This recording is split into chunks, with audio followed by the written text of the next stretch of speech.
दूसरा प्रश्न, प्रभु मरना चाहता हूं, बस मरना चाहता हूं। इस देह में न अब रहना चाहता हूं, आपके स्नेह को बस भरना चाहता हूं। अब अपने को मैं अमी में करना चाहता हूं, शून्य भर होना चाहता हूं। पूछा है बोधि धर्म ने।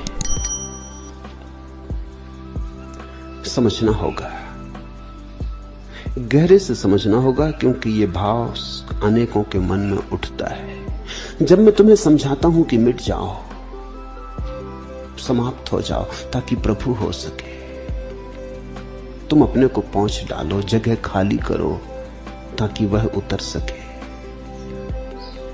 तो एक प्रबल आकांक्षा उठती है मिट जाने की, और उसी आकांक्षा में भूल हो जाती है। जब मैं कहता हूं मिट जाओ, तो मैं यही कह रहा हूं कि अब तुम और आकांक्षा ना करो, क्योंकि आकांक्षा रहेगी तो तुम बने रहोगे। तुम आकांक्षा के सहारे ही तो बने हो, कभी धन की आकांक्षा, कभी पद की आकांक्षा।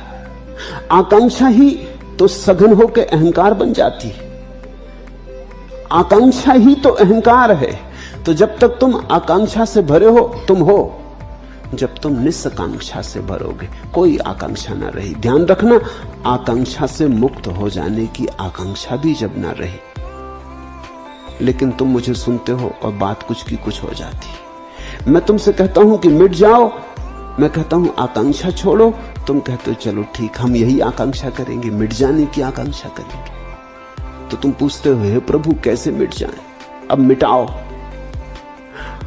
अभी तक कहते थे कैसे जिए, कैसे और हो जीवन, और अब कहते हो कैसे मिटे, कैसे समाप्त हो। मगर बात तो वही की वही रही, कुछ फर्क ना हुआ। तुम धन चाहते थे, अब तुम धर्म चाहने लगे। तुम पद चाहते थे, अब तुम परमात्मा चाहने लगे। तुम सुख चाहते थे, अब तुम स्वर्ग चाहने लगे। अब तक तुम वासनाओं के पीछे दौड़ रहे थे, अब तुमने एक नई वासना पैदा कर ली, निर्वासना होने की। चूक गए, बात फिर गलत हो गई। मैंने तुमसे यह नहीं कहा कि तुम मर जाने की आकांक्षा करो, मैंने तुमसे इतना ही कहा है कि अब तुम आकांक्षा ना करो तो तुम मर जाओगे। ये